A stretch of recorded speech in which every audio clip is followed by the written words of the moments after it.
Ryan Reynolds here from Mint Mobile.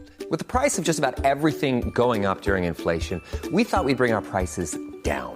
So to help us, we brought in a reverse auctioneer, which is apparently a thing.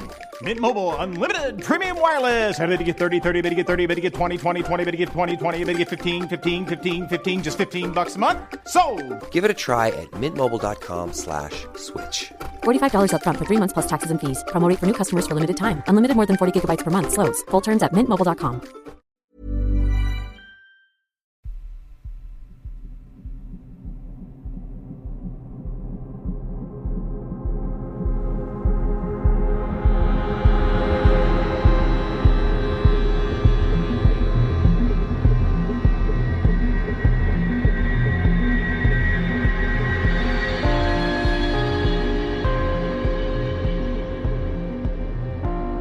Hello and welcome to mini episode 353 of Real Life Ghost Stories, and I have 2 spooky stories for you today, and the last story comes from April the 3rd, 2024, and story number 1 comes from Kiah. I would like to begin with some context and history of the house. My childhood home was built around the late 90s, early 2000s. The row used to be an old people's home before they decided to relocate it. I can always remember my mum telling me and my siblings about the old people's home. There became a kind of legend about the houses being haunted because of this. When they first moved there, my mum said she felt the presence of something else, but she wasn't sure what. A lot of the time she would leave lavender by the TV, so when she came home it smelled fresh. My mum would often come home from work and find the fresh lavender stalks gone from by the TV. It was a pattern. The lavender would go missing from where my mum would leave it. Over time, she learned that the spirit in our home loved the scent of lavender, and she began leaving offerings of lavender around the house. The spirit was friendly, and my mum told me that when I was a child, I would always wave to her from the top of the stairs, and sometimes say that I was speaking to the lady. I have no memory of this, but she said that I was never scared and would always speak aloud to her. We never knew of her name, only that she loved lavender. I remember things would go missing all the time, small things mostly, but it was usually my mum's house keys. My mum always knew where they were, and most of the time they went missing, it was because my mum was running late somewhere. We always had experiences like this in our house, so it became standard and a joke between us. When something went missing, we would laugh and kindly ask to have our things back. As a child, I had very bad night terrors. We didn't know what caused them, but it always had a theme of cemeteries and the devil, and as a young child it scared me. Fast forward a few years and we all felt the change of energy within the house. It became heavy and draining, and would always drain our electronics. This is when things took a turn. We had a rabbit. Her cage was on the landing of the stairs, so she was near us all. I would wake up in the night hearing my rabbit stamping on the floor of her cage. She did this when one of us came up the stairs, almost as a way to say hello, although everyone was sleeping. This happened almost every night. It felt like the kind, caring and sweet lady that we grew up with in the house was gone and had been replaced with something very sinister. One night I was home alone. My siblings were at work and my mum was out. I spent most of that evening with my dog. We watched Harry Potter laying down together when we heard a door close upstairs and then footsteps coming down the stairs. I called out to ask if someone was there, despite knowing that I was home alone. It scared the shit out of me. Over time, things got progressively worse. Me and my sister's bedroom floor was very creaky, and we often heard those creaks as if someone was walking across the room. Sometimes I would be in there alone and think my sister was walking into the room, but no one ever was. My mum always said that she felt the energy the most in her bedroom, and when she switched rooms with my brother one summer, that's when we realised what the change was. He was a teen around the time, and immediately we knew then that the lady spirit of our house didn't like men. Oftentimes when items went missing, it was my brother's. Sometimes his keys, his money, his fishing tackle, and once he lost his wallet, which we found inside the Hoover. Things had a logical explanation until they simply didn't. The feeling in the house shifted some more, and one night my brother woke up screaming and crying. I was the first to wake, as I am a light sleeper, and woke my mum as I was scared. She tried to open the bedroom door, but it was almost as if something or someone was holding it shut with all their force. My brother was still crying on the other side of the door, saying he couldn't breathe properly. When the door finally was able to be opened, he came running out, breathing erratically, and said to my mum that it felt like someone was strangling him. This happened to him many times. He felt like there was a weight on his chest when he was in there. Sometimes he would wake in the night to his feet being tickled, his hair being touched, and the final straw for him was when his bed moved with him sleeping on it. Now he was a tall 6 foot plus and quite muscly guy, so for his bed to be moved during the night it must have been something very forceful to do that. He refused to go back into the bedroom after that and slept on the sofa until my mum agreed to swap back rooms with him. During the 6 months my brother stayed in that room, it affected us all in different ways. For me, my night terrors came back in full force. I would wake up crying, and sometimes my sister would wake me because I was screaming in my sleep. I don't remember much from this period. It was like I had amnesia, so it was weird for me to wake up and hear that I'd been screaming in my sleep. The electronics would drain without being used. The batteries in the TV control would stop working, and it felt like there was an invisible wall in our house. Usually you could call from the front room to someone upstairs and hear them clearly, but all of a sudden it's like the words got lost in the air and you would never hear them. My mum had a heart attack in 2015. I had left to go to the park with some friends, and I told her that she didn't look well, but she encouraged me to go out. She was sleeping and woke up having it. Thankfully that day my brother was running very late to work. He couldn't find his keys for his motorbike. And my mum said that the lady of the house most likely did it on purpose because she always took our keys. If my brother had left on time to go to work, my mother would have been alone during that. Due to all of our experiences, my mum instilled in us that we should never bring home anything that we have found randomly on the street, as we don't know its history. I'm 22 now and still carry this rule with me. Since moving out, I always get scared in case something I bring home will have a spirit or something sinister attached to it. It was weird feeling the change in myself when I left home. It's almost indescribable for me. Sometimes I think that all the paranormal stuff just happened to us as a culmination of stress from all of us kids. Sometimes it makes sense, and other times it doesn't. I think that's such a good point. And I think people who maybe lived in a haunted house at some point would probably feel the same way. Like sometimes they're like, no, there must be a logical explanation for it. It must have been stress. I must have been imagining things. And then other times they must be thinking, but that can't have been the reason. Like it has to have been paranormal. I think the fluctuating nature of, our belief in what happened to us is a very important thing with paranormal stories, that people don't always think, oh yeah, it's absolutely paranormal, and it doesn't always stay the same belief. People's belief in what happened to them can change over time. And it is really interesting how the haunting changed over time. Like originally it seems like it was quite lovely, that your mother left out lavender all the time because the spirit seemed to really like lavender, and it became a little bit of a running joke about things going missing, like small things going missing, etc., etc. And then your mum and your brother changed bedrooms. And I wonder if it really was as simple as that the woman, the female spirit in the house, just didn't like that male energy in the bedroom. And maybe that bedroom still felt like a personal space to her. Maybe it was a personal space to her, and all of a sudden this man, or this growing teenage boy, soon to be a man, is in that bedroom. And maybe it's as simple as that she suddenly wasn't comfortable having him in her space. Like finding his wallet inside the Hoover is absolutely wild. We've all sucked up things into the Hoover that you shouldn't have, even when you're like, I should really pick that up, and you don't do it. But you're not sucking a wallet into a Hoover. I'm sorry, it's not happening. Don't care what anyone says. That was purposefully put inside the Hoover. And if that is the kind of petty behaviour that lady ghost is going for, I have to say, I kind of admire it. Although in saying that, in the wind up of it all, your brother's stuff going missing ended up being the reason why he was there for your mum when she had a heart attack, which seems pretty positive. And maybe just like our belief and understanding of paranormal situations or seemingly paranormal situations, maybe the haunting itself can undulate from negative to positive over time.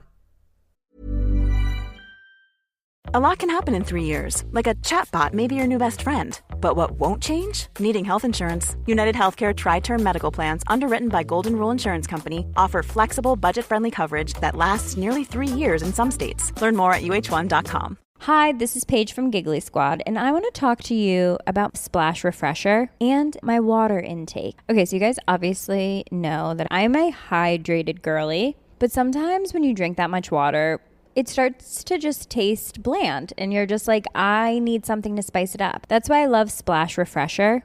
It has 0 sugar, 0 calories, and it's a splash of sweetness. And they come in 5 different flavors. They're so good. Wild berry, acai grape, pineapple mango, lemon, and mandarin orange. My favorite is the wild berry because I just love a berry. So if you're like me and you're drinking water all day, then try Splash Refresher. It's going to absolutely change your water game, and it's good for you. And story number 2 comes from Laura.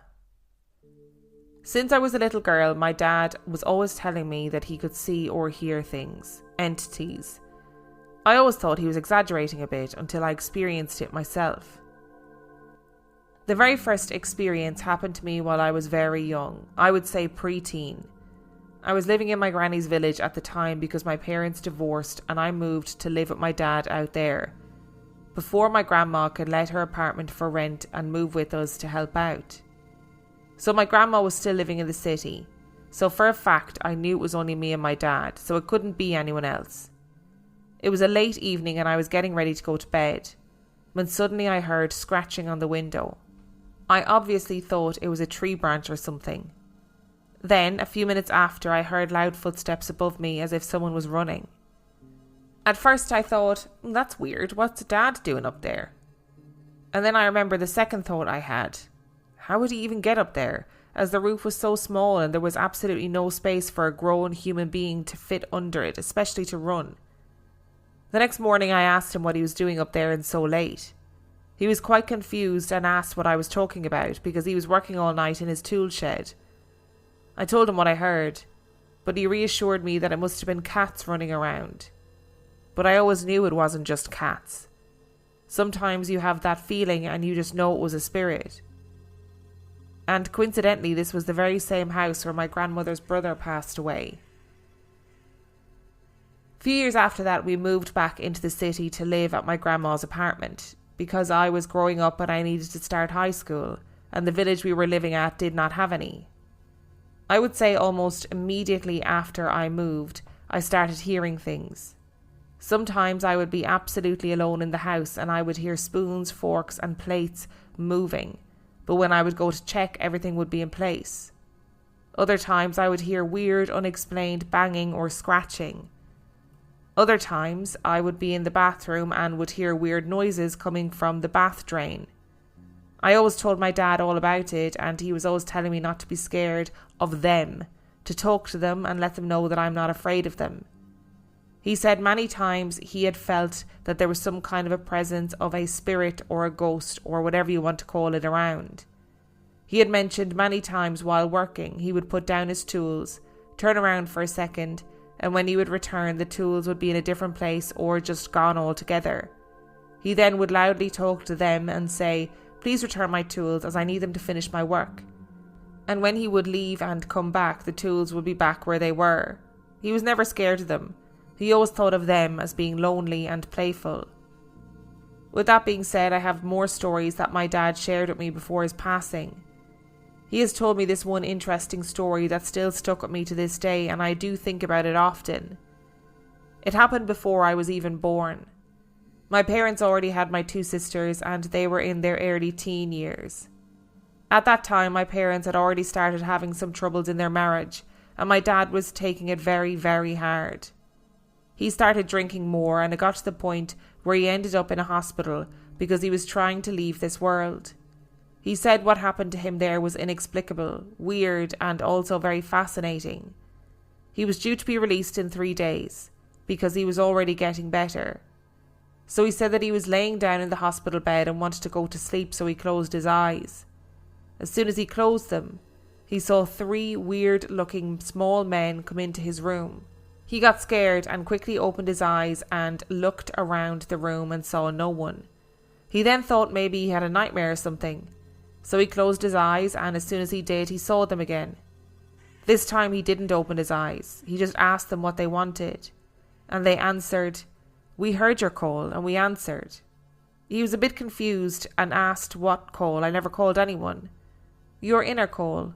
Your pain called out to us and we came here to tell you of your purpose. Now please stop opening your eyes because we don't have much time and you need to know." I cannot recall everything he told me, as he told me this story around 10 years ago. But I do remember that he said that those 3 small people took him somewhere and showed him what happens when you sin. Mind you, my father was never a big believer. He never went to church and never prayed. Not that he didn't believe there was a God, he just didn't bother.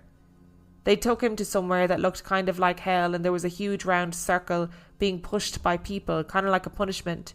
And one of those people was my mother's mother, my other grandmother. That woman was extremely sinful. She gave my mother up for adoption because she was an alcoholic, and she died because her boyfriend smashed her head in the corner of the washing machine because she didn't give him money to buy more booze. Then he said they took him to a huge tree that was full with different coloured bows and asked him to pick one bow from a tree.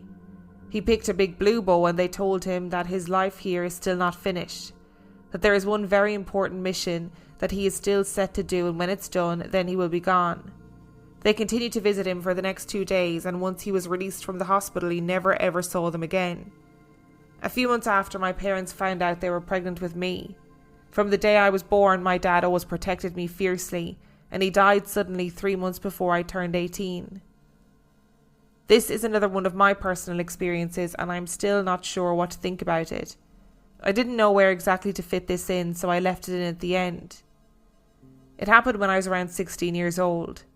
I was in a very bad place, and I was so broken and just done with everything that I had attempted suicide. It didn't go as planned, and I ended up in a hospital intensive care unit. I had woken up after a day of intense sleeping because of the sleeping pills and heart rate slowing pills I consumed that landed me in the hospital in the first place. I'm not sure if I can call it a coma, so that's why I said sleep. Anyway, I woke up and I remembered being sat up on the bed, already wide awake, looking around the room. Suddenly I felt my eyes closing against my will, and I was fighting with all my strength to keep them open, but my eyes started to twitch and I felt like my whole body went numb and I couldn't move. And as my eyes started closing and I was fighting to keep them open, I started seeing a girl in a white long dress and extremely long black hair coming towards me, like that girl that comes out of the TV in that one scary movie. This whole thing only lasted a couple of seconds, and then I was all okay again. My eyes weren't twitching and I could move my hands. I looked around the room and there was absolutely no one. I was alone. I have to say, and I don't want to dismiss your experience at all, but that last one kind of sounds like sleep paralysis. And I think in some instances, if you have taken, drugs or medication or alcohol or certain foods even can trigger sleep paralysis. So that does sound like sleep paralysis, especially that feeling of not being able to move and then suddenly being able to move and the entity, whatever it is, being gone. So firstly, how weird to hear something running around on your roof. And of course, when you're sleepy, your first instinct is going to be, what's Dad doing up there? Because you're not going to think about the logistics of it. Oh, how terrifying. The sound of anything like footsteps running around is really scary. I always think it sounds so utterly terrifying when people have a connection with the spirit world, whether it's they hear things or, things move around in front of them or paranormal activity happens around them more than, the average person. I always think that must be such a scary thing. And I know your dad was like, well, yeah, they're kind of playful, like they move things around and, things might go missing. And if I ask them to return them, they will. But even still, playful or not, I'm like, go be playful somewhere else. And I know that people say, just talk to them and ask them to stop and whatever. But Christ, it's still scary. And your dad's experience sounds wild when he was in hospital and, you know, saw those three men and they took him to show him what happens when people sin. Although I kind of personally, and this is not, you know, me trying to belittle anybody's beliefs or whatever, I just don't necessarily believe that addiction is something that is sinful. And I think a lot of things that are considered sins are, you know, are human things that humans do, you know. And if I'm going to end up in hell pushing a big wheel because of all the sins that I've allegedly committed, God, listen, I'll see you all down there, okay? But it does sound like you've been through a lot, and I'm sorry that you've been through a lot, and I'm glad that you are still here, and I'm glad that your dad was still there to look after you for all those years of your life, and that you got to spend some years with him and have good positive memories. Thank you so much for listening to today's episode. Thank you to Kiah and Laura for sending in your stories. Remember, the last story came from April the 3rd, 2024. And if you would like to send in your story, you can do so by emailing it to reallifeghoststoriespodcast@gmail.com. You can also check out the website reallifeghoststoriespodcast.com. And if you are desperate for some extra content, you can subscribe to the Patreon. That is patreon.com/reallifeghoststories, where for $5 a month or $2 a month, you can get access to heaps of extra content, as well as every single main and mini episode completely ad-free. And on that note, I shall see you next time.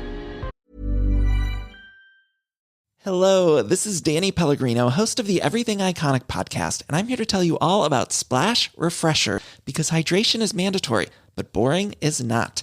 Now, I love my water, but if I don't spice it up, I'm not going to finish what I took out of the fridge. That's why I love my Splash Refresher, which is flavorful, delicious, bright, hydrating, and 0 calories. The wild berry flavor is my fave. No, wait. Is the pineapple mango flavor my fave? You know what? All 5 craveable Splash Refresher flavors are my fave because they're so delicious. So get hydrated and enjoy it with Splash Refresher.